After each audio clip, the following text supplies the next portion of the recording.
5 मार्च को सीहोर की जो महादेव की होली होती है, वो महादेव की होली सीहोर में, दुनिया में ब्रज की होली का दर्शन तो लोग करते हैं, पर महादेव की होली का दर्शन भी आप अवश्य करें। 5 मार्च को सुबह 9 बजे महादेव की होली सीहोर में 5 मंदिर होती है। चमत्कालेश्वर महादेव मंदिर से प्रारंभ होकर मनकामेश्वर मंदिर तक जाती है। सुबह 9 बजे वो यात्रा प्रारंभ होती है महादेव होली की। जो लोग सीहोर और सीहोर के आसपास के महादेव की होली करना चाहते हैं वो अवश्य आए। और हमने पहले भी कहा, आज फिर कहते हैं, यदि थायराइड जैसी बीमारी है, लीवर किडनी काम करना बंद कर दिया है, या आपके शरीर में हाथ में पाँव में कंपन बना रहता है, थोड़ा थोड़ा हाथ पाँव हिलता रहता है, थोड़ा थोड़ा हाथ कोई काम करते हैं तो थर थर थर थर हाथ हल्का सा कांपता रहता है, तो हमने पहले भी कहा, आज फिर कहते हैं, जो दूब आती है ना, गणेश जी को क्या बोलते हो यहाँ पर? जम के बोलो। दूबा बोलते हैं, दुर्ब बोलते हैं। दुर्बा जो आती है, 5 दुर्बा प्रदोष के दिन एकांतेश्वर महादेव के नाम से भगवान शंकर के मंदिर में चढ़ाइए।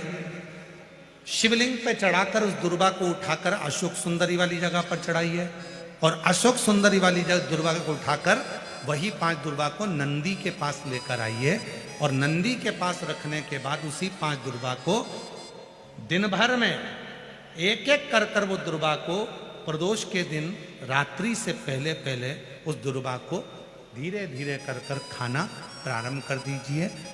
डॉक्टर का इलाज भी करवाते रहो, जांचें भी करवाते रहो, दवाई भी खाते रहो, और साथ में उस दुर्बा का प्रयोग करना प्रारंभ कर दो, तो धीरे धीरे हाथ में पैर में जो कंपन होता है वो कंपन अपने आप मिटना प्रारंभ हो जाएगा।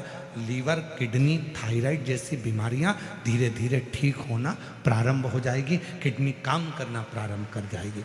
वो दुर्बा में इतना असर है। कौन से महादेव? जम के बोलो जरा। एकांतेश्वर महादेव।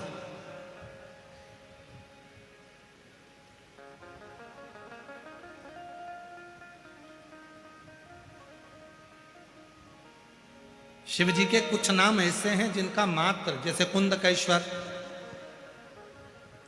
आप सबको मालूम है ना कुंदकेश्वर का नाम कब लेना चाहिए? जब दवाई असर ना कर रही, गोलियां खा रहे हैं, डॉक्टर को दिखाना है, एक डॉक्टर बदला, दूसरा डॉक्टर बदला, तीसरा डॉक्टर बदला, फिर भी दवाई असर ना करे, तो कुंदकेश्वर महादेव का नाम। डॉक्टर को दिखाते रहो, गोलियां खाओ, दवाइयां खाओ, जांच कराओ, क्योंकि डॉक्टर शिव का रूप है, पर उसके साथ में जो दवाई डॉक्टर दे रहा है और वो शरीर में ना लगे, तो कुंदकेश्वर महादेव का नाम। शिव महापुराण की कथा कहती है, जब विश्वास दृढ़ होता है, भरोसा जब दृढ़ होता है, तब कहीं ना कहीं भगवान शिव की ही करुणा होती।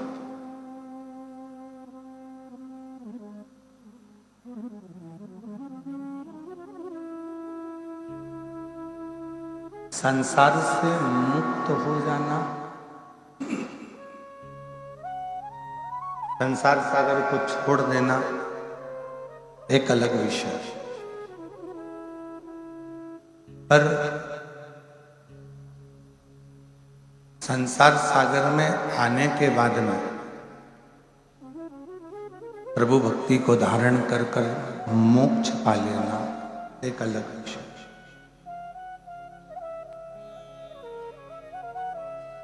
मुक्त हो जाना एक ये अलग बात, पर मोक्ष हो जाना ये अलग।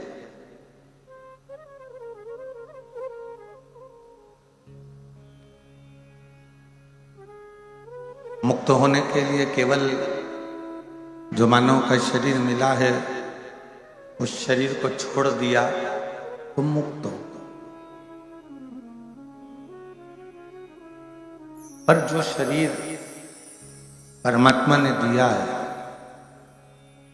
पुनरपि जन्म पुनरपि मरणम के प्रपंच से अगर छूटना है तो कहीं ना कहीं उस ईश्वर की शरणागति लेना।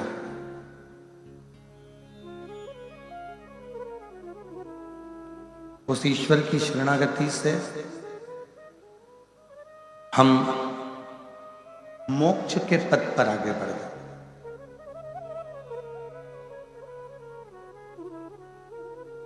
और मोक्ष का सबसे सुंदर अगर कोई तरीका है तो यह है कि दूसरे की पीड़ा है, उस पीड़ा को हम अपनी पीड़ा से, दूसरे का जो दर्द है उस दर्द को हम अपना दर्द से, दूसरे का जो कष्ट है उस कष्ट को हम अपना समझें, दूसरे की जो तकलीफ है उस तकलीफ को हम अपना समझें।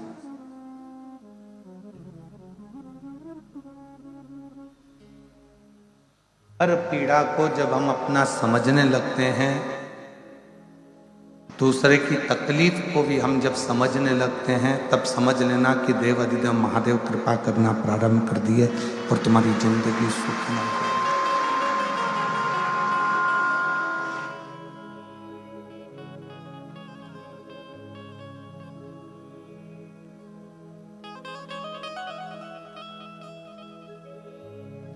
स्वयं खा लेना सुकृति है, छुड़ाकर खा लेना ये विकृति है। पर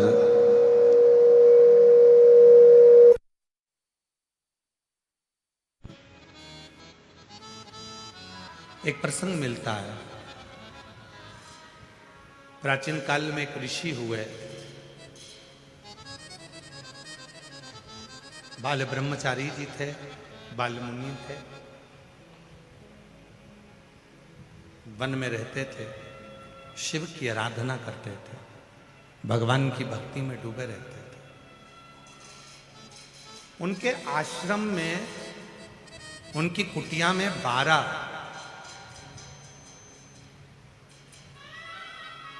बच्चे छोटे छोटे निवास करते थे, जिनको वो विद्याध्ययन कराते थे, वेद पढ़ाते थे। और बड़े भाव से जब बच्चे वेद पढ़ने के लिए उनके आश्रम में आते थे, जब वेद पढ़ने के लिए उनके पास पहुंचते थे, तो वो 12 बच्चों से ज्यादा अपने पास में एक भी बच्चा नहीं रखते थे और सारे बच्चों को घर भेजते थे। रखते थे तो केवल 12।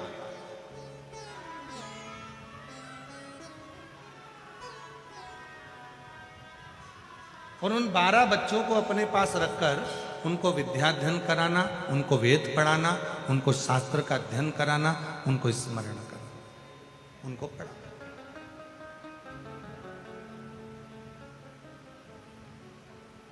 अब वो जो 12 बच्चे वहां रहकर वेद का अध्ययन कर रहे हैं, पढ़ाई कर रहे हैं, एक दिन गुरुजी ने उनको बुलाया, बालमुनि जी ने उनको बुलाकर कहा, देखो तुम मेरे पास में विद्याध्ययन करने के लिए आए हो, पर मेरा एक निवेदन स्वीकार करना। तुम वेद पढ़ो, शास्त्र पढ़ो, अध्ययन करो, सब कुछ करो, मना नहीं है, पर सबसे पहला काम करना, यदि वेद पढ़ना है, विद्याध्ययन करना है, पढ़ाई करना है, तो मेरे पास रहने वाले एक एक बच्चे ध्यान करना कि किसी भी शिव भक्त की कभी निंदा मत करना, किसी शिव भक्त की कभी हंसी मत उड़ाना, किसी शिव भक्त के लिए कभी अपमानजनक शब्द मत कहना, कभी शिव भक्त के लिए आड़ा टेढ़ा मत कहना, कभी भी।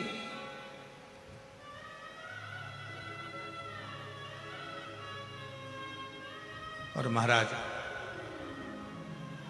जितने बच्चे बैठे थे सारे बच्चों को समझा दिया कि किसी शिव भक्त का अपमान मत करना, किसी शिव भक्त के लिए आड़ा टेढ़ा मत करना। कभी शंकर का कोई भक्त है, हम तो यहाँ तक मेरी जीजियों से कहता हूँ, मेरे जीजाओं से कहता हूँ, मेरी बेटियों से, बेटाओं से, मेरे बुजुर्ग माता पिता से निवेदन करूँगा, आपसे भी निवेदन करूँगा, जितने शिरूर की पवित्र धरा पर बैठकर, इस पवित्र प्रांगण में बैठकर शिव महापुराण की कथा का लाभ ले रहे हैं, उनसे भी निवेदन है, यदि तुम्हारे घर के पास का कोई व्यक्ति हो, तुम्हारे घर के पास में कोई मेरी जीजी हो, जीजा हो, कोई बेटी हो, बेटा हो, शिव जी के मंदिर में जाकर यदि भगवान का भजन कर रहे हैं, शिव जी के मंदिर में जाकर स्मरण कर रहे हैं, शंकर जी के मंदिर में जाकर यदि एक लोटा जल चढ़ा रहे हैं, तो निवेदन है उनकी कभी हंसी मत उड़ाओ।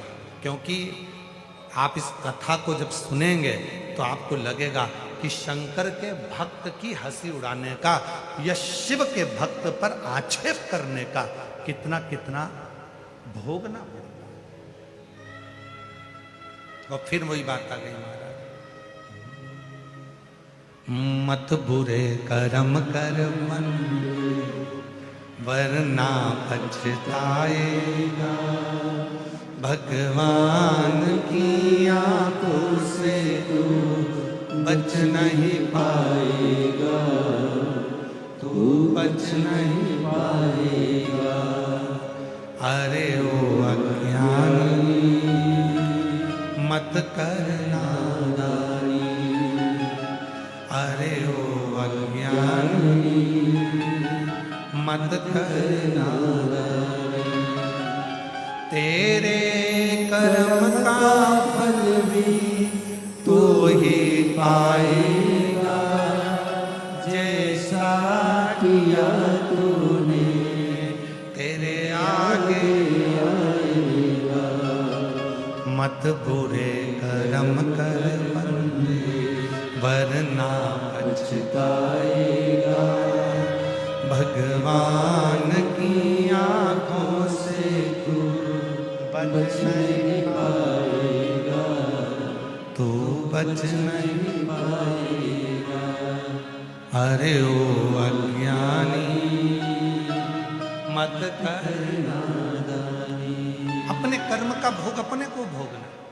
हमने फिर निवेदन करा था पहले भी, आज फिर करें। अपने हाथ में खुजाल चली है तो उसको हमें खुजाना है। हमको छींक आई है तो हमको छींकना है। छींक तुम्हें आ रही है और तुम बाजू वाले को कोनी मार के कह रहे हो छींक छींक, तो उसके छींकने से तुमको फर्क पड़ेगा क्या? जम के तो बोलो, फर्क पड़ेगा नहीं। खांसी तुमको आ रही है, खांस तुम रहे हो और पड़ोसी से करो खांस खांस, पड़ोसी खांसेगा तो क्या तुमको फर्क पड़ेगा? नहीं। याद रखना, अपनी छींक अपने को छींकना है, अपनी खांसी अपने को खांसना है, अपने सिर में दर्द हुआ तो गोली अपने को खाना है। सिर दर्द तुम्हारा हो रहा है और पड़ोसन को गोली खिला रहा है, ये नहीं।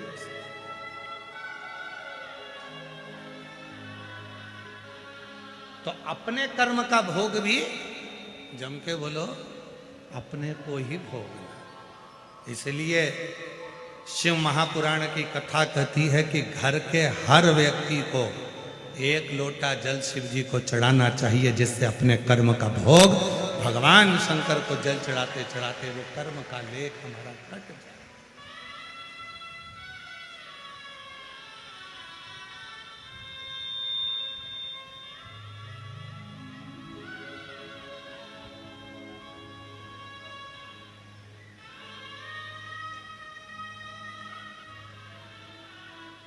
आज घरों में बहुत बड़ी उलझन खड़ी हो गई। लड़का कहता है कि मैं कमा कर ला रहा हूं, लड़की कहती है मैं कमा कर ला रही हूं। पत्नी कहती है इन बच्चों को मैं पाल रही हूं और पिता कहता है इन बच्चों को मैं पाल रही हूं। सास कहती है कि तुम्हारे बच्चों को मैं पाल रही हूं, तुम तो खूब एंजॉय कर कर शॉपिंग मॉल घूम रहे हो।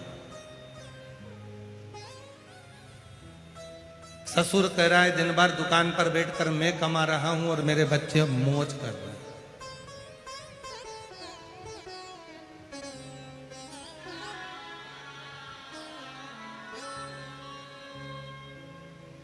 यदि शिवजी और पार्वती जी से पूछा जाए कि सबसे सुंदर दाम्पत्य जीवन जीने का तरीका क्या है, सबसे सुंदर दाम्पत्य जीवन जीने का तरीका क्या है, घर में सुखी रहने का सबसे सुंदर तरीका क्या है, कोई ऐसा फार्मूला बता दिया जाए कि हमारे घर में सुख आ जाए और हमारा दाम्पत्य जीवन भी सुखी हो जाए, तो शिव पुराण कहती है उस दाम्पत्य जीवन को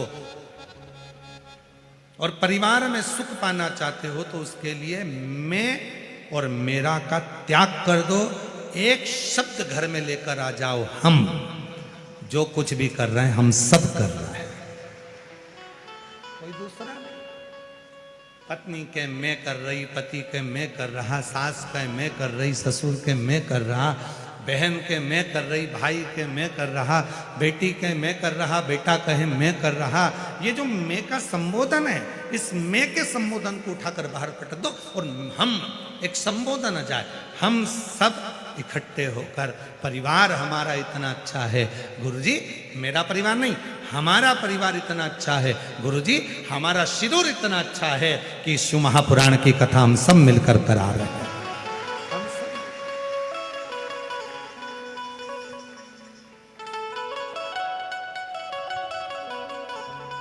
और प्रभु आपकी कृपा से सबका हो रहा है, भोले आपकी कृपा से सबका हो रहा है। करते हो भोले बाबा मेरा नाम हो रहा है, करते हो भोले बाबा मेरा नाम हो रहा है, भोले आपकी कृपा से सबका हो रहा है। मेरे हे शिव, हे शंकर, हे ओघड़ी, हे शंभु, सब तुम कर रहे हो, हम तो केवल एक निमित्त मात्र हैं। हम सब करने वाला कौन? कोई एक नहीं, हम सब कर रहे हैं, सब।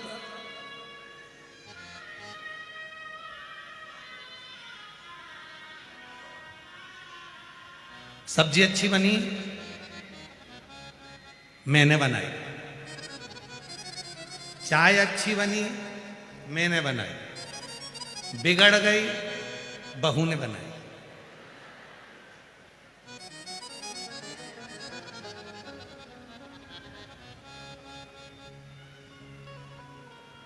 बहू कौन है? तुम्हारे घर की, तुम्हारे बेटे की पत्नी। अगर उस पे इल्जाम लगा भी दोगे तो बदनामी किसकी होगी? तुम्हारी। उनके घर की बहू चाय बनाना तक नहीं आए, चाय अगर बेकार भी बन जाए तो सास को आगे आकर कहना चाहिए बुढ़ी हो गई ना तो दिखता नहीं है इसलिए गड़बड़ हो गई, मैंने बनाई थी। और जब चाय अच्छी बन जाए तो घर की बुजुर्ग माँ आकर कह दे, बहुत प्रेम से बोल दे, भले सास ने चाय बनाई हो पर घर का बुजुर्ग व्यक्ति आकर कह दे मेरी बहू इतनी अच्छी आई है, उसको सब बनाना आता है। भले सास को मालूम है कि बेवकूफ बनाना आता है, फिर भी वो कह दे कि सब कुछ बनाना आता है, फिर भी कह बहुत अच्छी है, उसे सब आता है,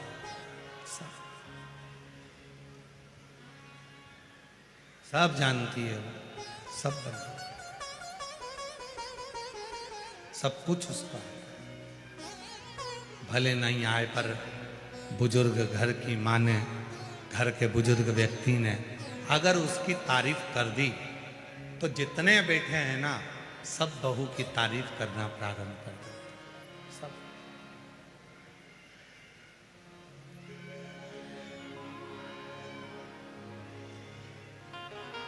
एक बात समझ में नहीं आती परंतु बड़ी विचारणीय बात है। समझ में नहीं आता है कि तुम्हारे बेटे के लिए लड़की देखने कौन गए? जम के बोलो, तुम। लड़की देखकर कौन आए? तुम। हाथ में लिफाफा देकर कौन आए? तुम। साड़ी ओढ़ाकर कौन आए? तुम। इतने जब वो लड़की देखी तो इतने इतने इतने इतने उसके इतने व्याख्यान करे। बहन मिलने आई, इतनी जोरदार लड़की मिली है, बहुत आदर करती है, बहुत सम्मान करती है, बहुत अच्छी है, पढ़ी लिखी है, आदर करती है, बहुत मर्यादा में रहती है। पर 2 साल 3 साल 4 साल बाद ना जाने ऐसा कौन सा बिच्छू तुमको डक जाता है कि तुम उस बात को पलट जाते हो। ऐसी तो मैंने जिंदगी में नहीं देखी, खाए जा रही है जब से आई है।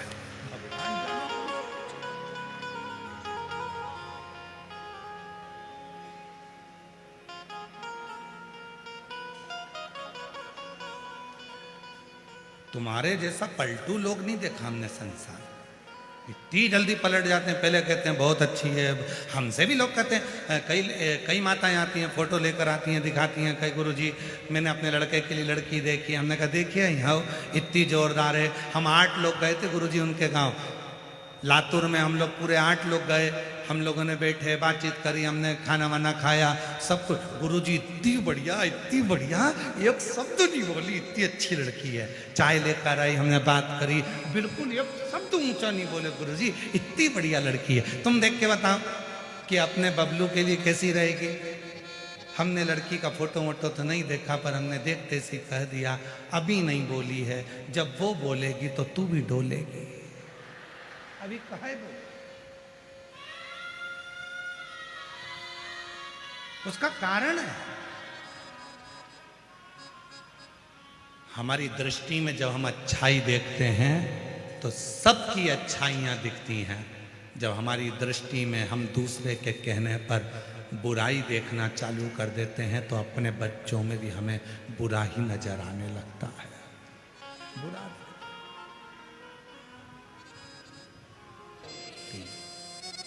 सिरूर वाले बोलते हैं कि नहीं बोलते, जरा आवाज आना चाहिए दम के। शिव जी के कितने नेत्र हैं? आपके कितने हैं?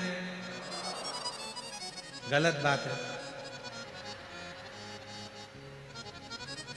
ब्रह्मलोक के देवता ब्रह्मा जी, वैकुंठ लोक के देवता भगवान विष्णु, मृत्यु लोक के देवता भगवान शंकर। जब मृत्यु लोक के देवता भगवान शंकर के 3 नेत्र हैं तो तुम्हारे भी कितने हैं? 3। शिव जी के 3 नेत्र हैं तो अपने भी 3 नेत्र। शिव जी के 3 नेत्र हैं तो पृथ्वी पर जन्म लेने वाले हर मनुष्य के 3 नेत्र। पहला नेत्र शंकर भगवान का, दूसरा नेत्र भी शिव जी का और तीसरा नेत्र भी शिव जी का। उसी तरह आपके भी कितने नेत्र हैं? एक नेत्र ये जिससे आप अपनी अच्छाई देखते हो, मैंने जो करा बहुत अच्छा करा, मेरे बराबर कोई नहीं कर सकता। दूसरा नेत्र ये जिससे आप अपने परिवार की अच्छाई देखते हो, मेरे बच्चों ने जो करा बहुत अच्छा करा, मेरे घर के लोगों ने जो करा बहुत अच्छा करा। और तीसरा नेत्र यहाँ होता है जिससे हर व्यक्ति, हर एक व्यक्ति की बुराई ढूंढता रहता है, वो तीसरा नेत्र है।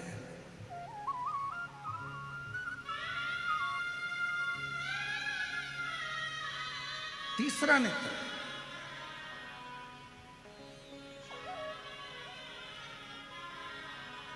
हर एक व्यक्ति की बुराई ढूंढ रहा है। शिव जी का तीसरा नेत्र खुलता है तो कामदेव जलकर भस्म होता है। शिव जी का तीसरा नेत्र खुलता है तो चारों तरफ हाहाकार होता है। और आपका तीसरा नेत्र खुलता है तो घर में हाहाकार मच जाता है। क्यों? क्योंकि हम बुराइयां देखते हैं और बुराइयां बोलते हैं। एक छोटी सी भूल, एक छोटी सी निंदा, एक छोटी सी अपशब्द,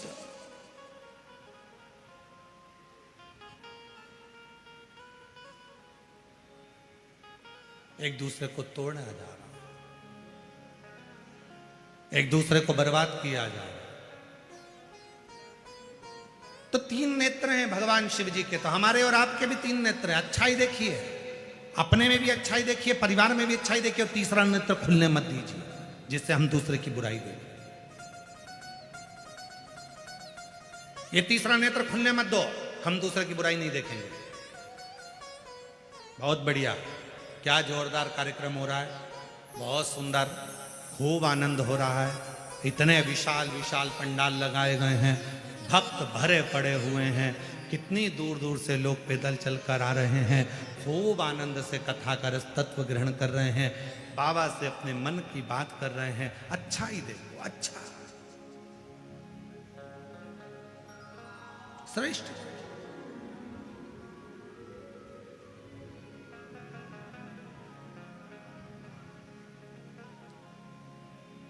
फिर किसी ने देखा, अरे बाबा बहुत दूर पार्किंग है, पैदल चलना है। अब तुम्हें कौन बताए? महाभारत की कथा यदि तुमने पढ़ी हो, वेद व्यास जी ने वर्णन किया है महाभारत की कथा में। महाभारत की कथा में वर्णन आता है, अश्वमेध यज्ञ के बाद जब एक दिव्य यज्ञ का अनुष्ठान पांडवों ने करा और उस यज्ञ में 1 घंटा लगाया गया, यज्ञ की पूर्णाहुति में वो घंटा बजना था, वो घंटा नहीं बजा। जब यज्ञ में घंटा नहीं बजा तो पूछा गया कि ये घंटा क्यों नहीं बजा? ये घंटा तो अपने आप बजता, यज्ञ की पूर्णाहुति होती और घंटा बजता, ये बजा क्यों नहीं? मालूम पड़ा कि अपने नगर में कोई भूखा रह गया, उसने भोजन नहीं करा। पता करो कौन भूखा है। अर्जुन, नकुल, सहदेव, भीम, युधिष्ठिर ने मालूम करा तो एक संत कुटिया में बैठे थे। बाबा आपने भोजन किया? नहीं। भंडारे में क्यों भोजन नहीं किया? नहीं नहीं नहीं, मैंने भोजन नहीं। क्यों नहीं करते? इसलिए नहीं करता कि मुझे 108 अश्वमेध यज्ञ का फल जब पांडव देंगे तो मैं उनके घर में भोजन करूंगा। पर पांडवों ने तो एक ही यज्ञ करा है, तो 108 अश्वमेध यज्ञ का फल कैसे देंगे? उनके पास 108 अश्वमेध यज्ञ का फल नहीं है, तो मैं भी भोजन नहीं करता। नहीं बाबा, आपको भोजन करना पड़ेगा, भोजन करोगे तो ही तो घंटा बजेगा। चलो, बाबा नहीं कर। द्रौपदी के कानों में शब्द पहुंच गया कि एक बुजुर्ग बाबा बैठा है, एक सन्यासी बैठा है और वो बोल रहा है 108 अश्वमेध यज्ञ का फल दोगे तो मैं तुम्हारे यहां भंडारे में भोजन करूंगा। द्रौपदी कहती है चलो, मैं लाती हूं बाबा को पकड़ कर। चलिए, द्रौपदी चली, दासियां चप्पल लेकर आई, पादुका द्रौपदी ने नहीं पहनी। रथ लाया गया, द्रौपदी रथ पर नहीं बैठी, पैदल चली, नंगे पांव। बाबा ने कहा क्या बात है, आप चलकर भोजन करिए। द्रौपदी ने कहा चलो बाबा भोजन करो, यज्ञ का घंटा बजेगा आपके भोजन करने के बाद। बाबा ने कहा मुझे 108 अश्वमेध यज्ञ का पुण्य चाहिए, अब भी दो।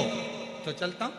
द्रौपदी ने हाथ में जल लिया, मैं द्रौपदी पांडवों की धर्म पत्नी 108 अश्वमेध यज्ञ का पुण्य फल तुमको देती हूं।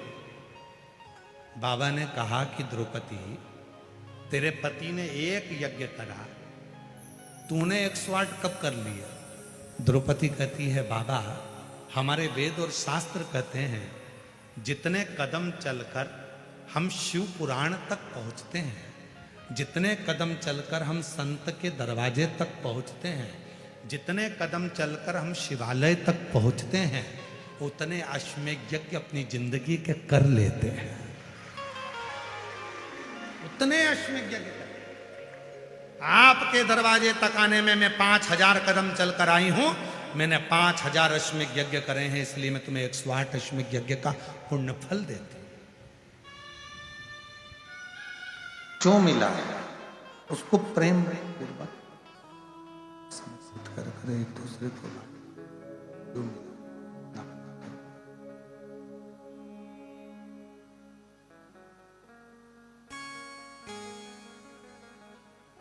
आज परिवार में जितने सदस्य रहते हैं, हम उनके ही नहीं हो पाते।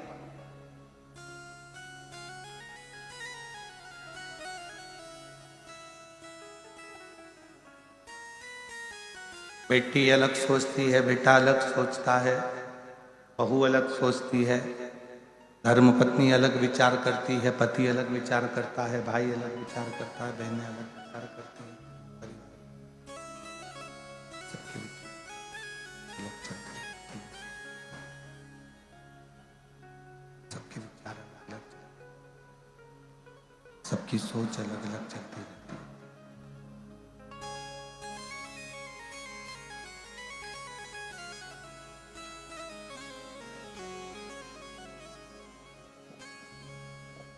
जब हम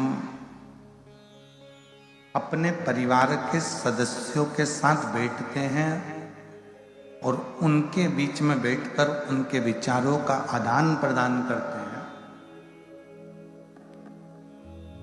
तो समाज में रहने का तरीका सीख।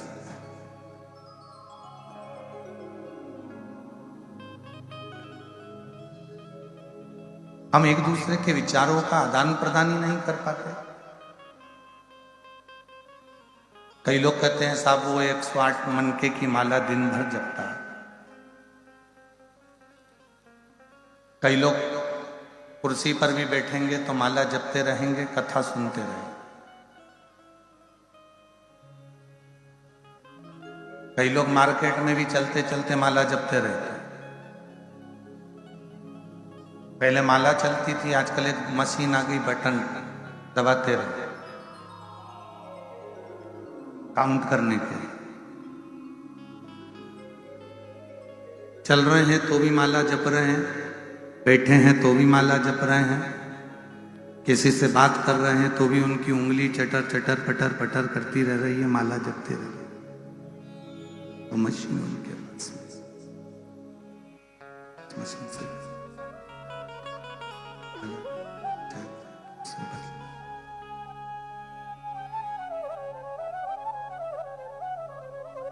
वो माला उंगलियों पर चल रही, वो मशीन चल रही है।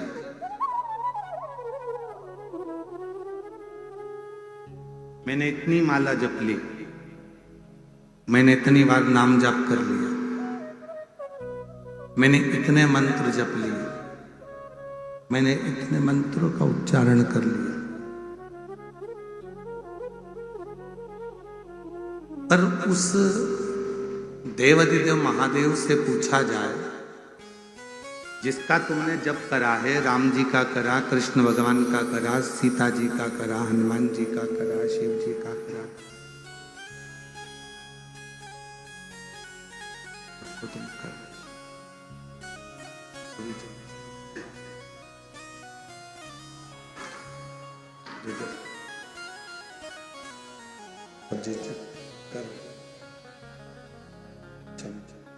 शंभु शंभु तुम ही सेट कर लो। शंभु शंभु शंभु शंभु सेट करो।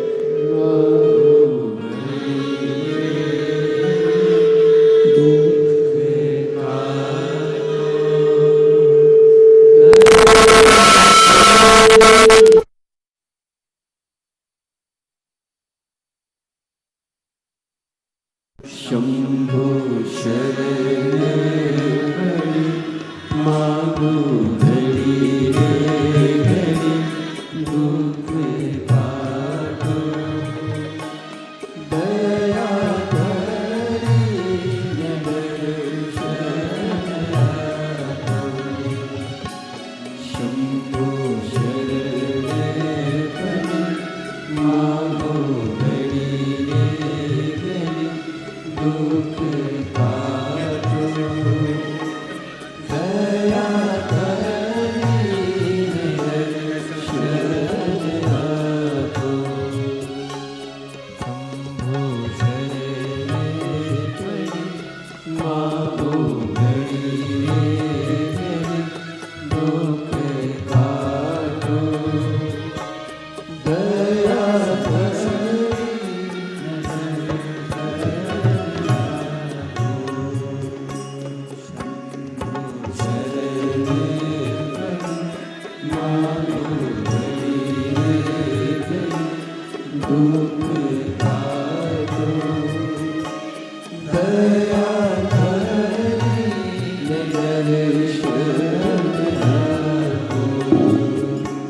शंभो शरण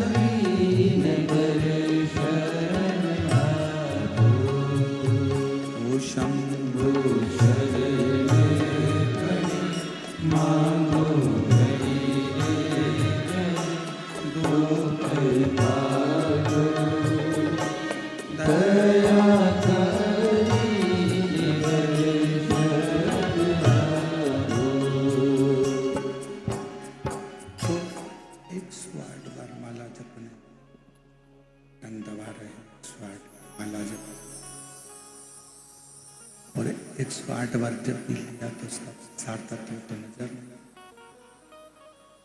108 बार जपने से भी उसका मूलता नहीं मिली है। शंभु शरणे पड़ी मांगो हरि रे दुख काटो दया करी दर्शन आपो शंभु शरणे पड़ी मांगो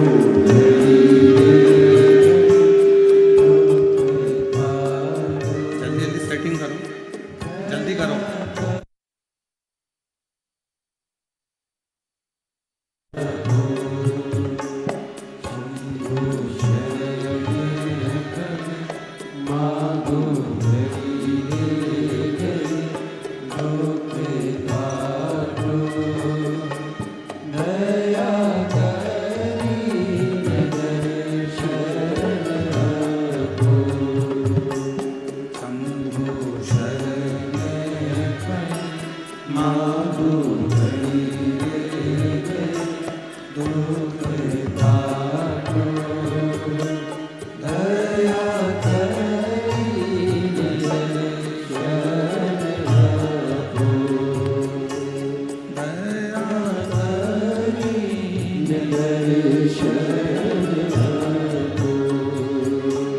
शिव पुराण कह रही है भगवान शंकर का चरित्र वर्णन करना। चलते फिरते 108 मनके की माला फेर रहे हो, बटन से जप कर रहे हो, 108 बार भजन कर रहे हो, जप रहे हो, और उस परमात्मा से पूछा जाए, शिव से पूछा जाए जिसका तुमने भजन किया, जिसका तुमने स्मरण किया, जिसको तुमने जपा है,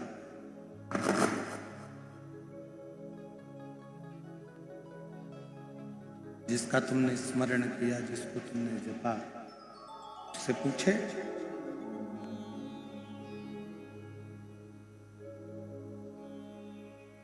उससे कोई मालूम करे तो याद होगा।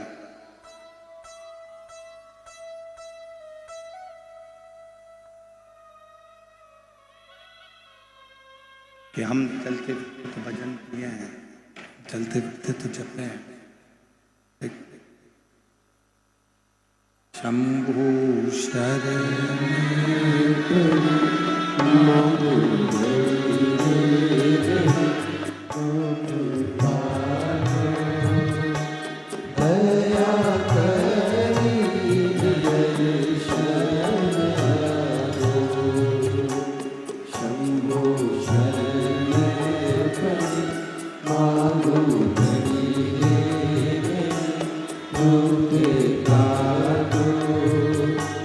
दया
कोई बटन से भगवान का भजन कर रहा, कोई जप रहा,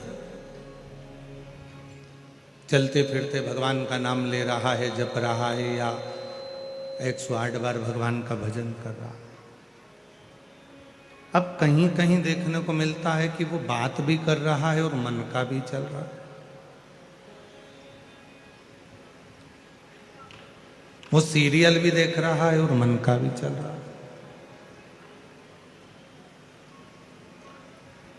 तो कोई मेरे राम जी से पूछे, कोई मेरे भगवान कृष्ण से पूछे, कोई मेरे भगवान शिव से पूछे, कोई भगवान श्री दत्त से पूछे, कोई श्री स्वामी समर्थ जी से पूछे, कोई हरि विठल जी से पूछे कि ये इतनी देर से माला जप रहा है, इसके जपने में कितने मन के, कितनी माला के मन के नग आपने स्वीकार किए?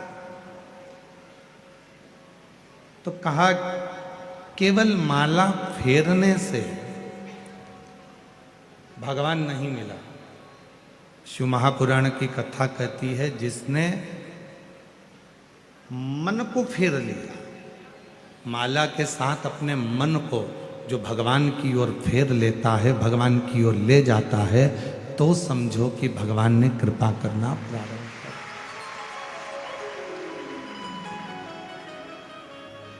तो समझो कि भगवान करुणा कर रहे हैं। अब मन के तो फेरे जा रहे हैं, माला तो जपी जा रही है, पर मन को हम फेर नहीं पा रहे।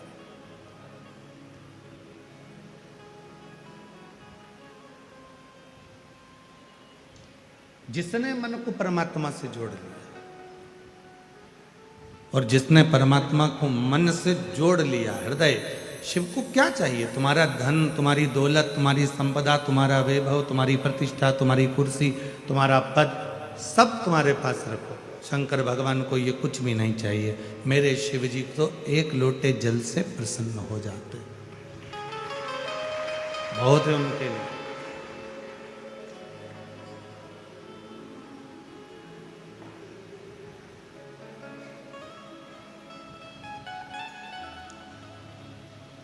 और किसी भी पुराण में, किसी भी शास्त्र में ये नहीं लिखा कि भगवान को इतनी संख्या में इतनी चीज देना पड़े।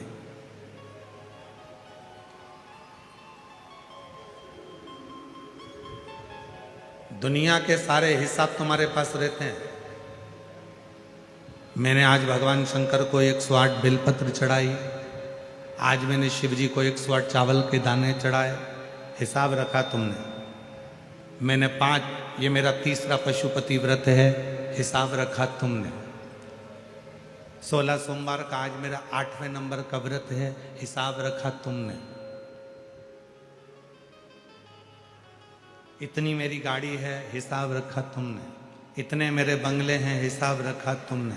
इतनी जोड़ मेरे कपड़े हैं, हिसाब रखा तुमने। मेरे भोले बाबा के पास हिसाब नहीं चलता। मेरे शंकर भगवान तो कहते हैं कि मुझे जो तू दे रहा है, अगर एक चावल का दाना भी तू मुझे दे रहा है तो उसका हिसाब तू मत रख, तू बस समझ लेना कि उसका हिसाब तुझे रखने की जरूरत नहीं है। और यदि चावल का दाना नहीं भी दे रहा, बेलपत्र नहीं भी समर्पित कर रहा, तो केवल अपना हृदय मुझे दे, अपना दिल मुझे दे, अपना मन मुझे दे, बाकी का और कुछ भी नहीं।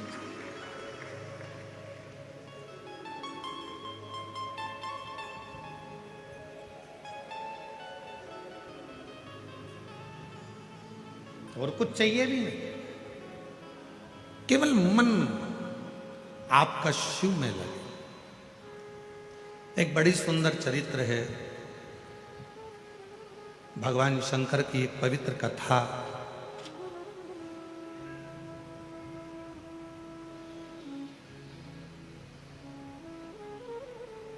तमिलनाडु में दक्षिण में एक शिवजी का मंदिर है, मासीला मनीश्वर महादेव।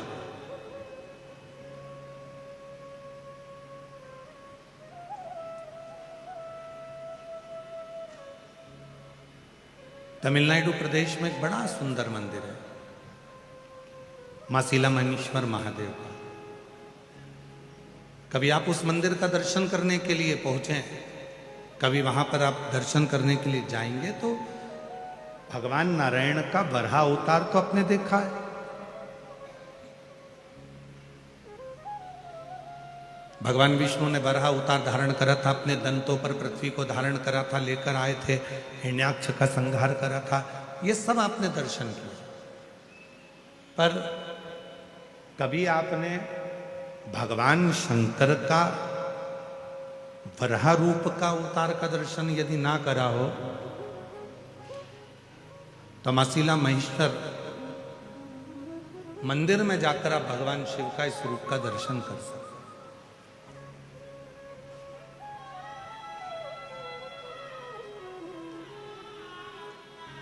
कि शिव करुणा कैसे करते हैं, शिव दया कैसे करते हैं। भगवान शंकर की करुणा और दया कितनी प्रबल है, कितनी प्रखर है। एक प्रसंग मिलता है, एक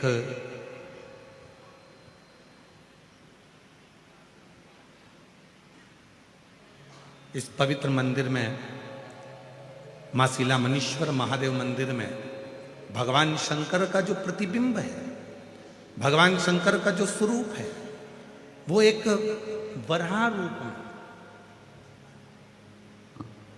एक शुकर रूप में, और शुकर में भी नारी 12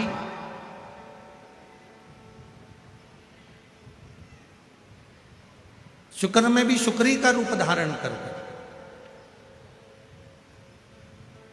आप उस मूर्ति का दर्शन करेंगे तो भगवान शुक्री का रूप धारण करे हुए हैं और उनके स्तनों से 12 शुक्री के बच्चे लपटे हुए हैं जो उनका दूध पी रहे हैं। उस मंदिर की मूलता, उस मूर्ति की मूलता शिव मिले।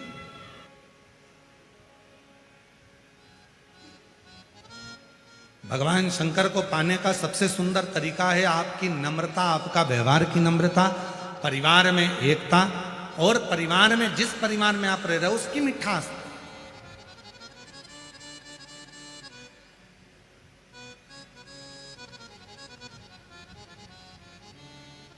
जाओ शिवालय में एक लोटा जल चढ़ाओ, पर साथ में उस पर भरोसा पूर्ण। सुंदर प्रसंग चल रहा है शिव जी का, उस प्रसंग में वर्णन आता है, बाबा के प्रसंग में वर्णन आता है। मासीला मनीश्वर महादेव मंदिर तमिलनाडु का वर्णन कर रहा है।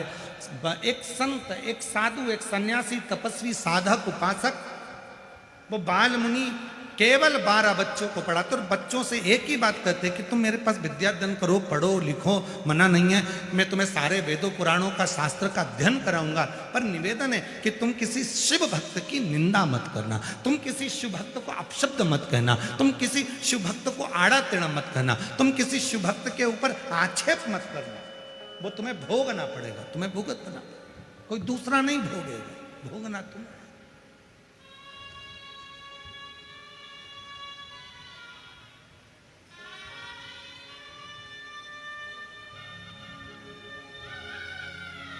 करो स्मरण। 12 बच्चों ने हाँ भर दिया, ठीक है।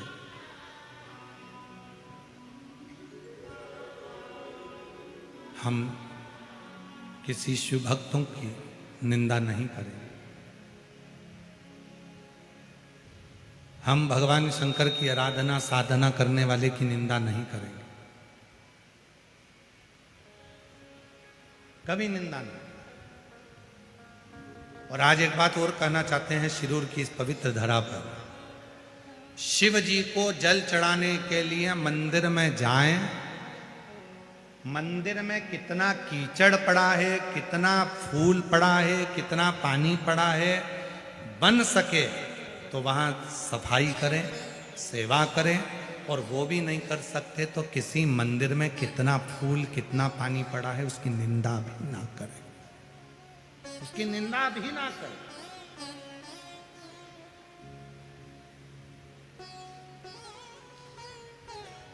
बन सके तो अच्छा।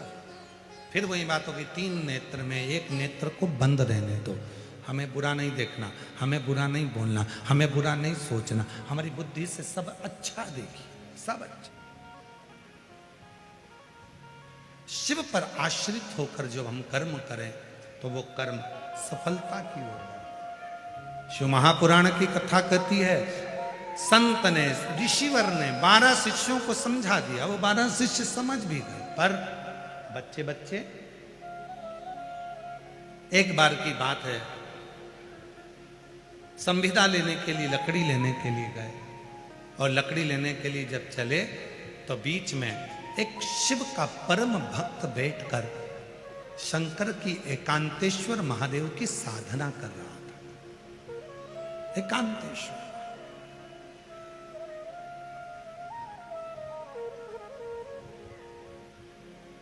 और जब बहुत अच्छी जगह मिल जाती है,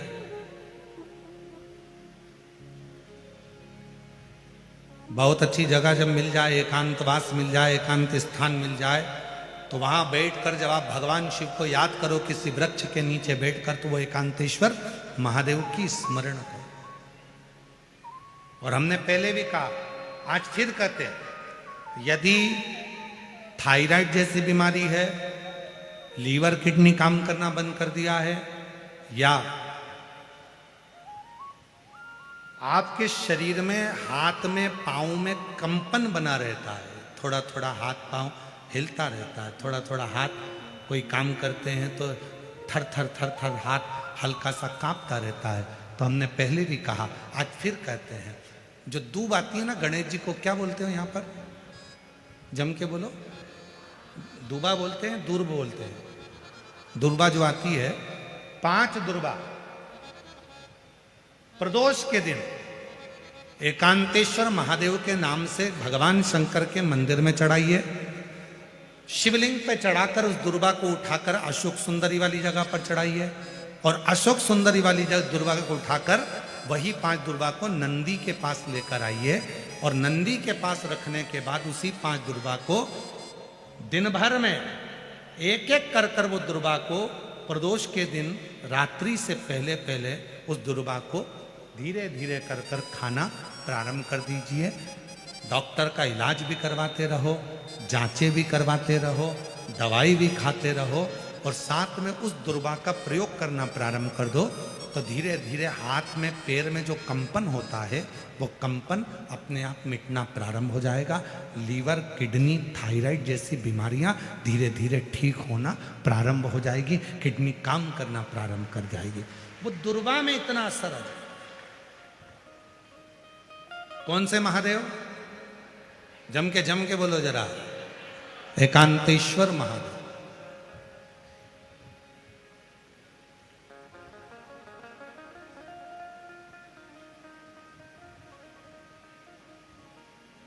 शिव जी के कुछ नाम ऐसे हैं जिनका मात्र, जैसे कुंदकेश्वर, आप सबको मालूम है ना कुंदकेश्वर का नाम कब लेना चाहिए? जब दवाई असर ना कर रही है, गोलियां खा रहे हैं, डॉक्टर को दिखाना है, एक डॉक्टर बदला, दूसरा डॉक्टर बदला, तीसरा डॉक्टर बदला, फिर भी दवाई असर ना करे, तो कुंदकेश्वर महादेव का नाम।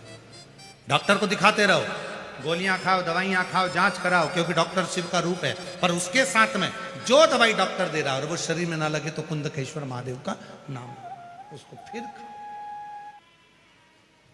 जिला पुणे की इस पवित्र धरा पर 7 दिवसीय कथा का आज दूसरा दिन चल रहा है,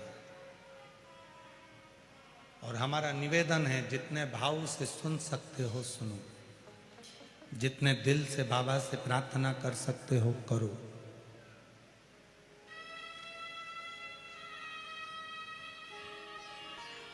जब वो करुणा करता है तो झोली खाली नहीं रखता है। यहां से जब भेजेगा तो बाबा झोली भरकर ही भेजेगा।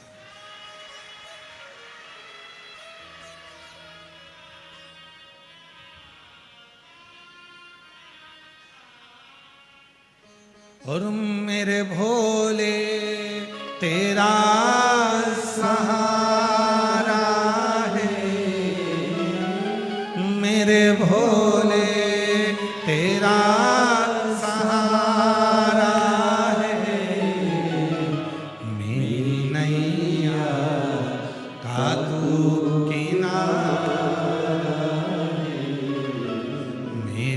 नैया का तू किनारा रे। मेरे बाबा तुझे पुकारा है, मेरे बाबा तुझे पुकारा है। मेरी नैया का तू किनारा रे।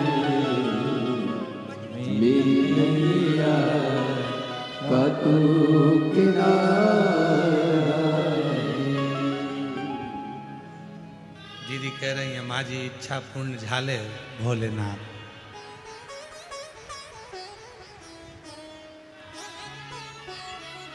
तुमच्या मराठी चांगली आहे,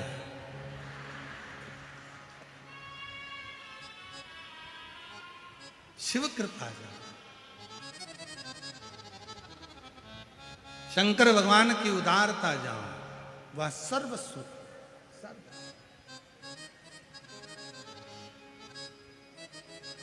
और महाराज इस मन में जब शिव बैठ जाए, भगवान बैठ जाए तो फिर कहा वो एक लाइन कहता, देहाची तिजोरी भक्ति चाच ठेवा उघडदार देवाचा उघडदार देवा। उघडदार देवाचा उघडदार देवा। देहाची तिजोरी भक्तीच्याच ठेवा उघडदार देवाचा उघडदार देवा। उघडदार देवाचा उघडदार देवा। उसको जितना भजोगे वो उतना मिलेगा। आप जितना उसको जानने का प्रयास करोगे वो उतना करीब आता चले जाए, उतना करीब।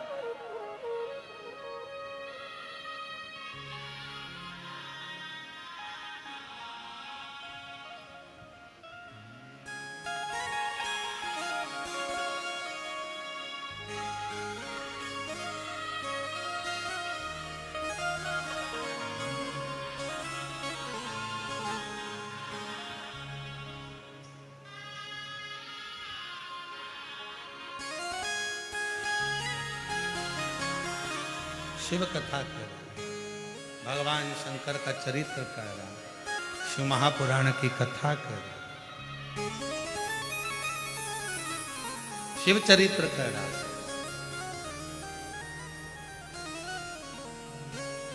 बच्चों को समझा दिया, बच्चे गए संविदा लेने, लकड़ी लेने। एक शिव भक्त बैठा था, भगवान शंकर का एकांतेश्वर जाप कर रहा, एकांत में बैठकर भगवान शिव का स्मरण कर रहा।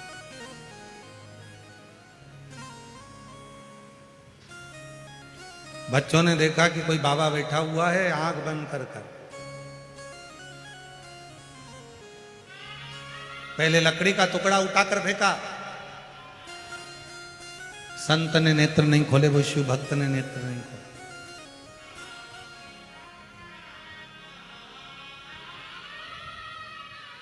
फिर उन बच्चों में से एक बच्चे ने मिट्टी का ढेला उठाकर फेंका, वो शिव भक्त ने नेत्र नहीं खोले।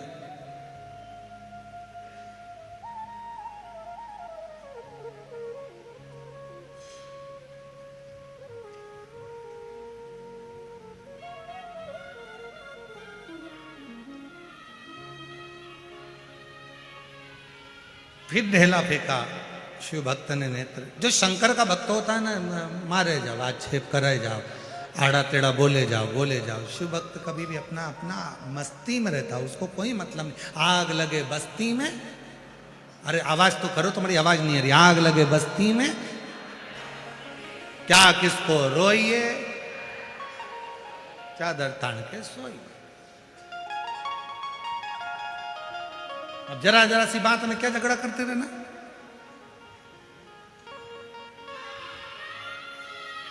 क्या बात करो ना रोते रहना, नहीं जाओ।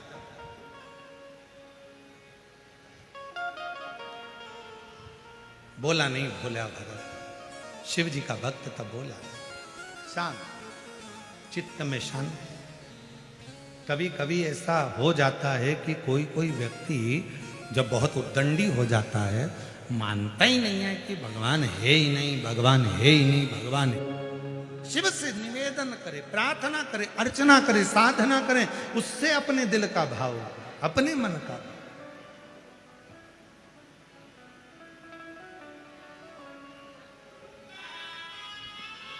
इसलिए महाराज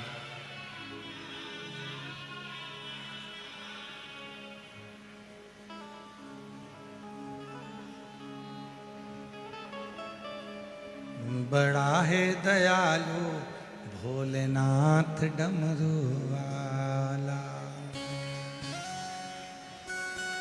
बड़ा है दयालु भोलेनाथ डमरू वाला, बड़ा है दयालु भोलेनाथ डमरू वाला, बड़ा है दयालु भोलेनाथ डमरू वाला। जिनके गले में विषधर काला, वो नीलकंठ वाला, भोलेनाथ डमरू दोनों हाथों वाला। से ताली सभा देते हुए तीनों पंडाल में बैठे हुए शिव भक्त, भोलेनाथ डमरू वाला, बड़ा है दयालु भोलेनाथ डमरू वाला। जिनके गले में विषधर काला, वो नीलकंठ वाला, भोलेनाथ डमरू वाला। ओ बड़ा है दयालु भोलेनाथ डमरू वाला, बड़ा है दयालु भोलेनाथ डमरू वाला।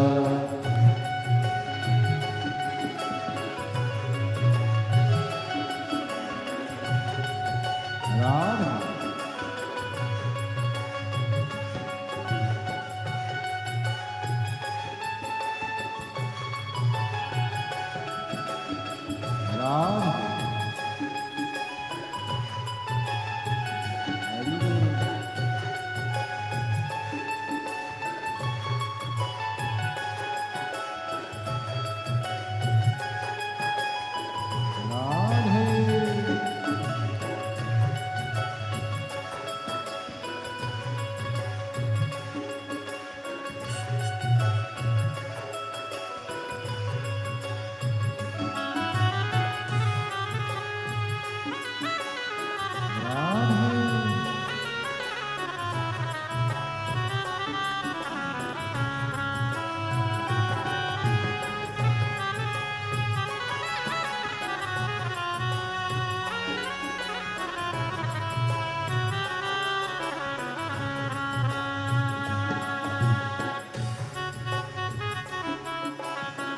राम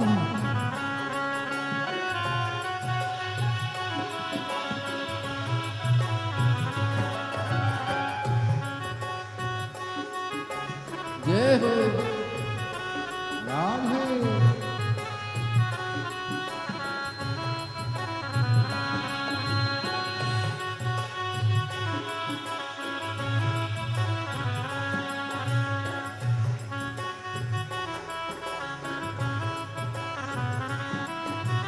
बैठे पर्वत धुनी रमावे, बैठे पर्वत धुनी रमावे, बदन पड़ी मृगशाला है, बदन पड़ी मृगशाला है। बैठे पर्वत धुनी रमावे, बदन पड़ी मृगशाला है, बदन पड़ी मृगशाला है। कालों के कहा काल महादेव, जिनका रूप निराला है। कालों के महाकाल सदाशिव, जिनका रूप निराला है। ओ गोदी में उनकी गजानंद लाला, ओ नीलकंठ वाला, भोलेनाथ डमरू वाला। बड़ा है दयालु भोलेनाथ डमरू वाला, बड़ा है दयालु भोलेनाथ डमरू वाला। जिनके गले में विष धरे काला, वो नीलकंठ वाला, भोलेनाथ डमरू वाला।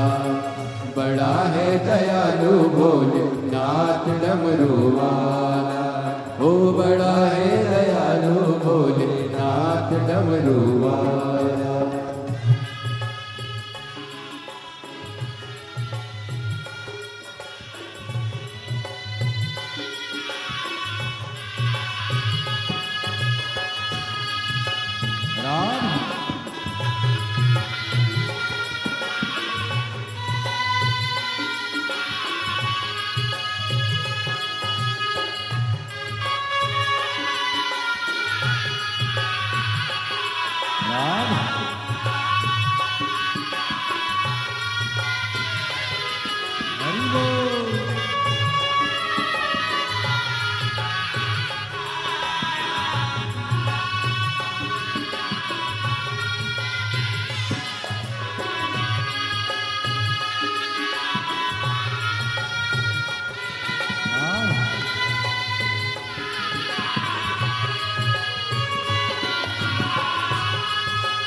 शीश चंद्रा जटा में गंगा, बदन में भस्मी शोला है, बदन में भस्मी शोला है। शीश चंद्रमा जटा में गंगा, बदन में भस्मी शोला है, बदन में भस्मी शोला है। तीन लोक में नीलकंठ सा, देव न कोई दूजा है, देव न कोई दूजा है। ओ पी गए विष का प्याला, वो नीलकंठ वाला, भोलेनाथ डमरू वाला। बड़ा है दयालु भोलेनाथ डमरू वाला, ओ बड़ा है दयालु भोलेनाथ डमरू वाला। जिनके गले में विष धरे काला, वो नीलकंठ वाला, भोलेनाथ डमरू वाला। बड़ा है दयालु भोलेनाथ डमरू वाला, बड़ा है दयालु भोलेनाथ डमरू वाला।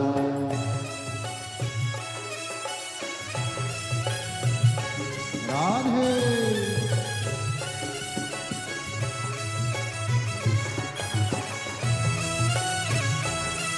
हरि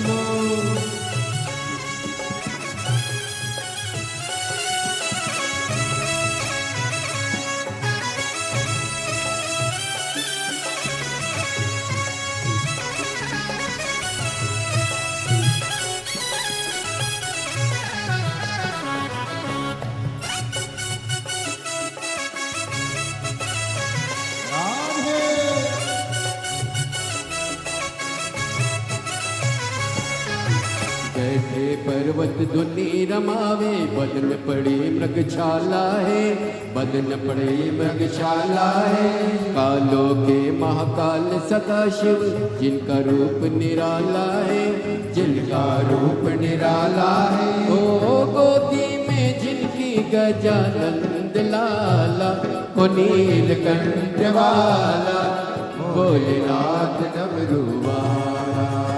बड़ा है दयालु भोलेनाथ डमरू वाला, बड़ा है दयालु भोलेनाथ डमरू वाला। जिनके गले में विष धरे काला, वो नीलकंठ वाला, भोलेनाथ डमरू वाला। बड़ा है दयालु भोलेनाथ डमरू वाला, बड़ा है दयालु भोलेनाथ डमरू वाला।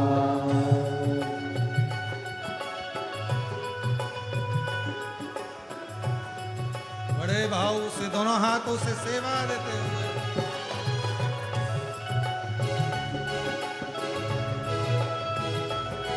राधे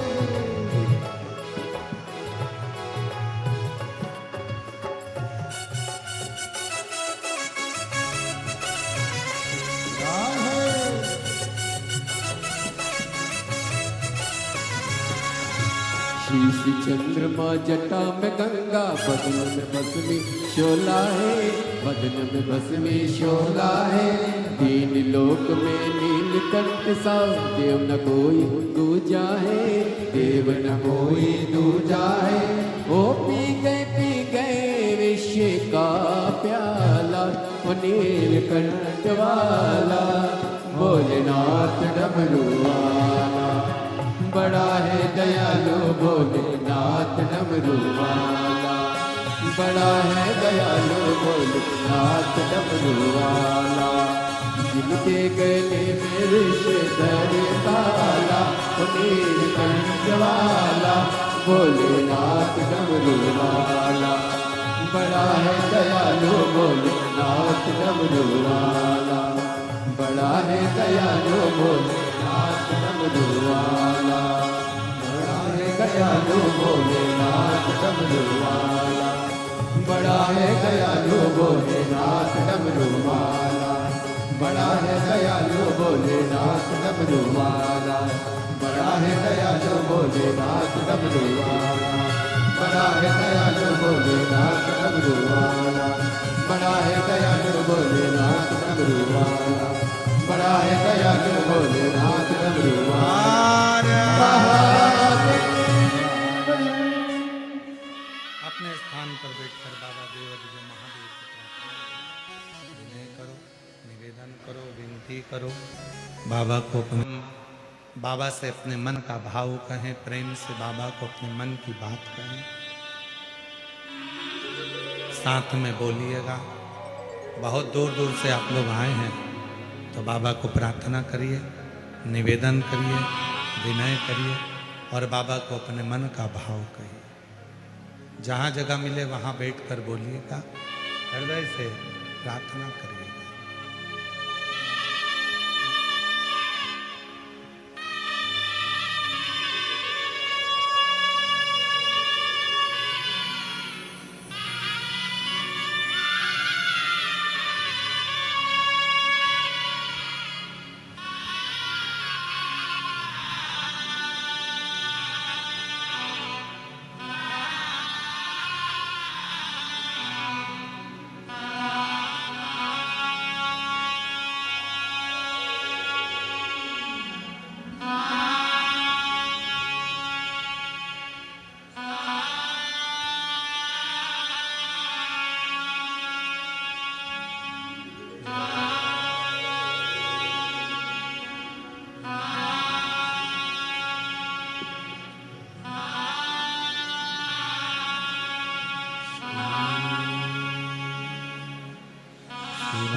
भगवान शिव की पवित्र पावन कथा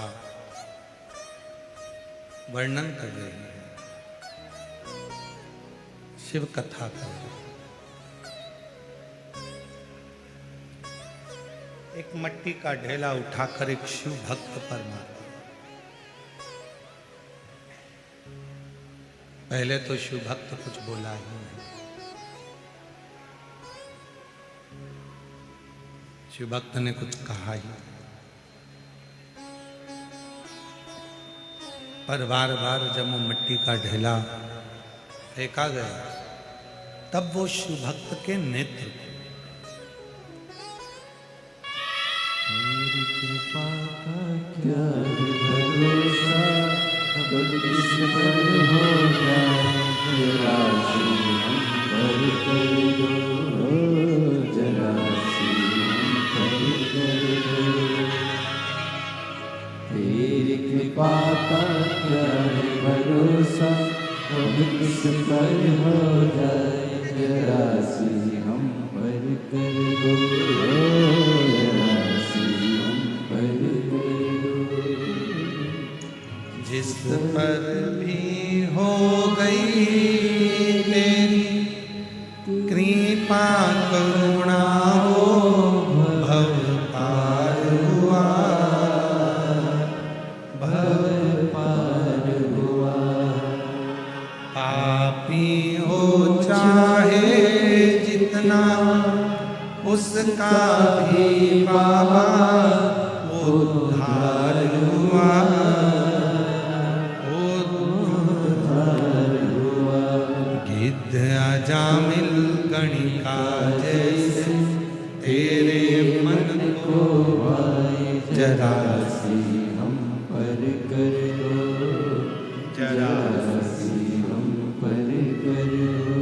तेरी कृपा का क्या भरोसा, कब किस पर हो जाए, जरा सी हम पर कर दो, जरा सी हम पर कर दो। कंकर पर कंकर मारे गए, पर वो शिव भक्त देखा नहीं। आखिरी में उस शिव भक्त ने फिर देखा, फिर कहा, आखिरी में देखा, बोला,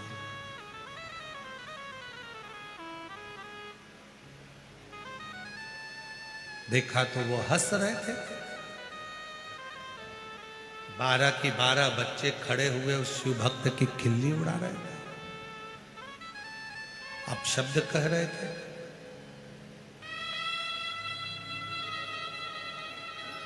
ताना दे रहे थे।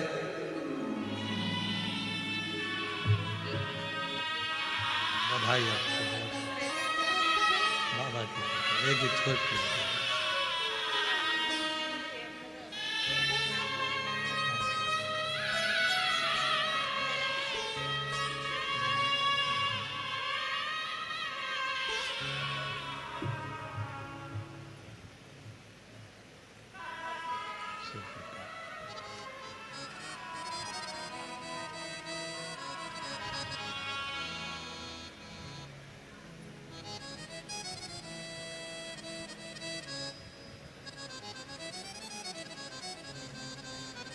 क्रोध आ गया उस शिव भक्त को। मेरे ऊपर मिट्टी फेंक रहे हो, कंकर फेंक रहे हो, लकड़ी फेंक रहे हो, संविदा फेंक रहे हो। मैं श्राप देता हूं तुम 12 के 12 बच्चों को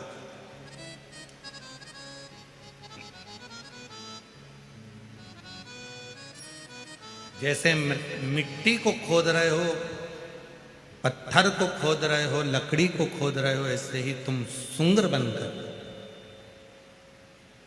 शुकर बनकर, बरहा बनकर, सुंगर बनकर इस पृथ्वी पर भ्रमण करो।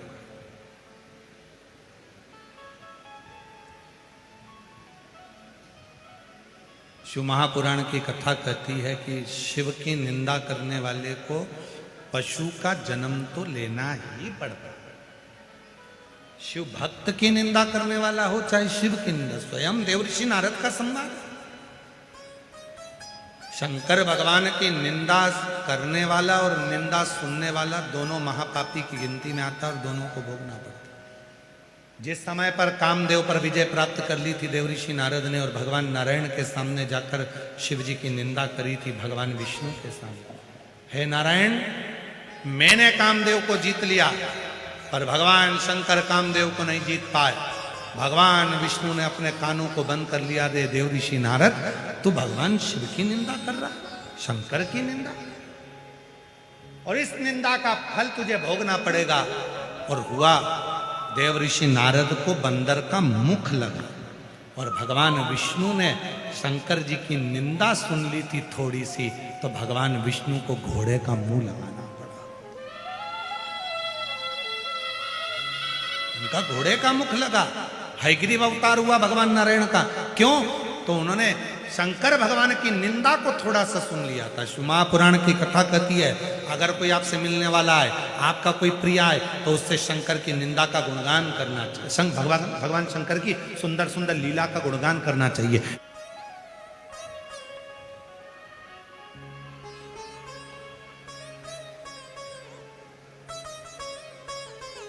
बारह की 12 बच्चों को श्राप दे दिया कि तुम सुगर बन जाओ, तुम बड़ा।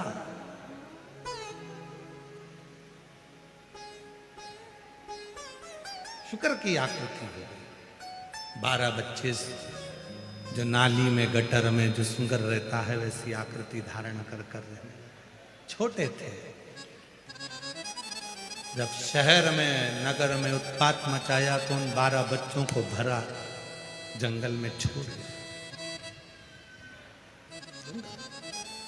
ये जो बच्चे 12 की 12 शुक्र की आकृति में हुए, पहले लकड़ी लेकर अपने ऋषिवर के गुरु के दरवाजे पर पहुंचकर जैसे उनने लकड़ी पटकी, संविदा पटकी, और बच्चे चिल्लाने लगे गुरुजी गुरुजी गुरुजी गुरुजी, ए गुरुदेव ए गुरुदेव ए गुरुदेव गुरुदेव गुरुदेव। गुरुजी दौड़ कर आए, क्या हो गया बच्चों, हुआ क्या? गुरुजी आपने कहा था कि शिशु भक्त की निंदा मत करना, आपने कहा था कि शिशु भक्त के लिए अपशब्द मत कहना, आपने कहा था किसी शंकर के भक्त को कुछ भी आड़ा टेढ़ा मत कहना। हमने गलती कर दी। एक शंकर का भक्त बैठा था, भजन कर रहा था, शिव के गुणगान में लगा हुआ था, उसी को मट्टी का ढेला उठाकर मार दिया, लकड़ी उठाकर मार दी। पहले नहीं बोला, बाद में हमको श्राप दे दिया कि हम सुहर बन जाए, हम शुक्रा बन जाए। गुरुजी हमारा शरीर अब ये सुगर की आकृति का हो जाएगा। गुरुजी हम किससे कहें? गुरु ही माँ होती है, गुरु ही पिता होता है, गुरु ही शंभु होता है, गुरु ही शंकर होता है। गुरु से इसलिए कहा जाता है कि मेरा गुरु एक बार कृपा की दृष्टि कर देगा तो मेरा दुख मिट जाए, मेरा दुख समाप्त हो जाए। गुरु से कहे और किससे कहे? घर जाएंगे, श्रीमद् भागवत कथा होती है तो उसका प्रसाद बंटता है, श्री रामचरितमानस की कथा होती है तो उसका प्रसाद बंटता है, देवी भागवत होती है तो उसका प्रसाद बंटता है, सत्यनारायण भगवान की कथा होती है तो उसका प्रसाद बंटता है। पर केवल एक पुराण ऐसी है, शिव महापुराण, कि जिसकी कथा के बाद प्रसाद नहीं बंटता, वहां की मिट्टी ही चंदन हो जाती है और वह मिट्टी ही प्रसाद का काम कर रही है।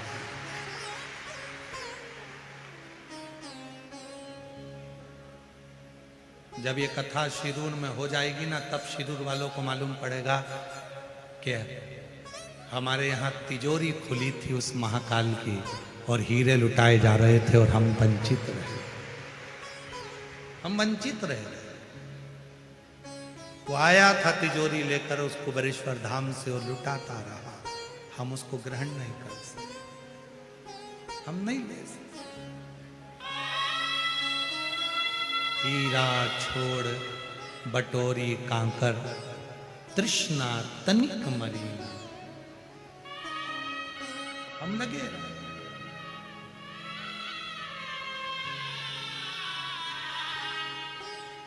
और मेरे शिरूर की जीजियों बहुत किस्मत वाले हो आप। आपकी किस्मत का मैं गुणगान नहीं कर सकता। इतने भाग्यशाली हो कि फागुन के महीने में ये जिस फागुन के महीने में स्वयं महाशिवरात्रि आती है, जिस फागुन के महीने में स्वयं माँ सती शिव से मिलने आती हैं, जिस फागुन के महीने में 64 योगनियाँ शंकर की साधना करती हैं, जिस फागुन के महीने में स्वयं बसंत भी शिव का गुणगान करती है, उस फागुन के महीने में तुम्हारे यहाँ 7 दिन की शिव पुराण की कथा। उस फागुन के महीने मेरा बाबा तुम्हें खुशियों के रंग में रंगने के लिए आया। उससे जो मांगना है दिल से मांगो, उससे जो कहना है दिल से कहो, दिल से।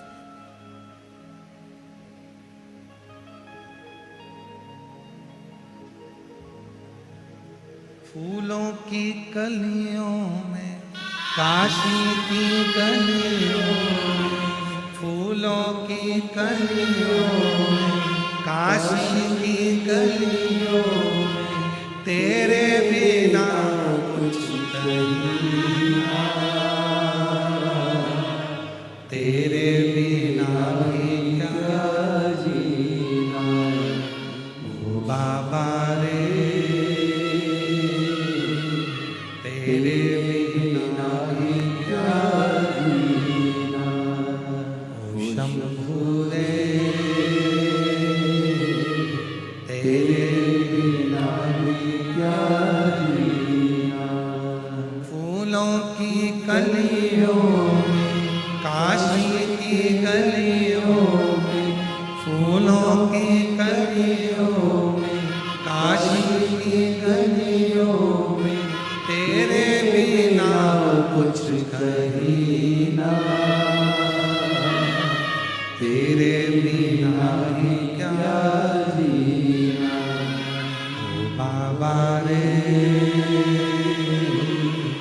तेरे बिना भी क्या जीना, ओ शंभू रे, तेरे बिना भी क्या जीना। उसकी शरणागति है। गुरुजी कोई नहीं बचा सकता। हम शुक्र की आकृति में पड़ जाएंगे, कौन बचाएगा। और कहते कहते कहते कहते वो 12 की 12 बच्चे सुंदर की आकृति में हो गए।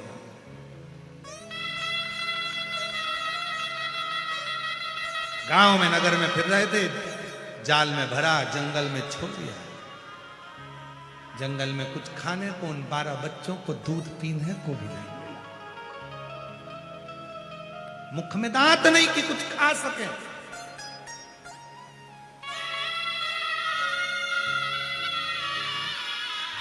मुख में दांत नहीं है कि कुछ खा सके।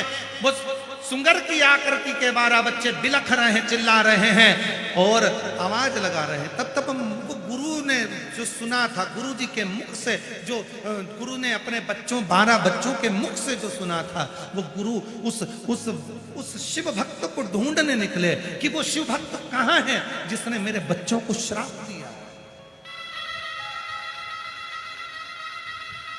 गुरु ढूंढ रहा है, पहुंच गए। वो एकांत में बैठा था, शिव की साधना कर रहा था, शिव की आराधना कर रहा था। शिवार में वहां शिव का मंदिर भी है, एकांत भी है। और हम रोज प्रतिदिन सुबह और शाम, दिन में, रात में जब समय मिलता है, एकांतेश्वर महादेव का जितना जप कर सकते हैं उतना कर लेते हैं। और उसका पूरा पुण्य धाड़ीवार परिवार को मिलेगा, ये निश्चित है। उसका पूरा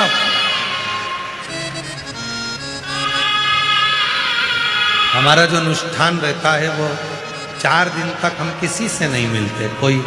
और हम धन्यवाद देंगे कि वहां पर भी हमसे 4 दिन तक मिलने के लिए कोई नहीं आ रहा। आज दूसरा दिन हो गया, कोई नहीं। हम 4 दिन किसी से नहीं मिलते। हमारा अनुष्ठान, हमारा जप चालू रहता है, वो जप चलता है। वो बच्चे रो रहे हैं, बिलख रहे, आंख से आंसू बह रहा है, कौन दूध देगा। ढूंढते ढूंढते ऋषिवर पहुंच। शिव भक्त से पूछा कि मेरे बच्चों को आपने श्राप दिया है, वो श्राप से मुक्त कैसे है? कहा, कोई शिव भक्त यदि देख लेता है ना किसी को तो उसका दुख मिटा देता है। कोई शिव भक्त यदि किसी को आशीर्वाद दे देता है तो उसकी झोली खुशियों से भर देता है। और कोई शिव भक्त यदि क्रोध करता है तो उसका वंश मिटा देता है। आपके बच्चों ने अपमान करा था, मैंने क्या श्राप दिया, वो शिव ने श्राप दिया। कोई शिव को करुणा करना होगा, आप जाओ शिव की आराधना करो, शंकर जी उनकी भली करेंगे। ऋषिवर गए, वो बाल मुनि वो ऋषिवर शंकर भगवान के पार्थिव पूजन करना प्रारंभ करा और शिव जी से प्रार्थना करी, बाबा वो बच्चों से गलती हो गई है, आप क्षमा करिए, जहां हो उनकी रक्षा करिए। एक गुरु ने अपने चेलों के लिए शंकर की साधना करी, शिव की साधना। जो सुंदर की आकृति में, जो सुअर के रूप में 12 बच्चे घूम रहे थे, उनके लिए गुरु साधना कर रहा है। और याद रखना, जब कोई शिव भक्त भगवान शंकर का कोई भक्त जब भगवान शंकर की साधना में लगा होता है, वो अपने कल्याण के लिए नहीं, जनमानस के कल्याण के लिए तप और साधना करता है। अपने शिष्यों की कल्याण के लिए साधना करी। साधना ऐसी साधना गुरु ने करी कि बच्चे दूध के लिए बिलख रहे थे, वो 12। शंकर भगवान के कानों में शब्द गया, मेरा वो गढ़दानी क्या करता, क्या करूं, मां की करुणा देना है। ये सुंगर की आकृति में आए हैं, इसलिए मुझे भी सुंगरी बनकर जाना पड़ेगा। और मेरा वो गढ़दानी, मेरा शंकर भगवान एक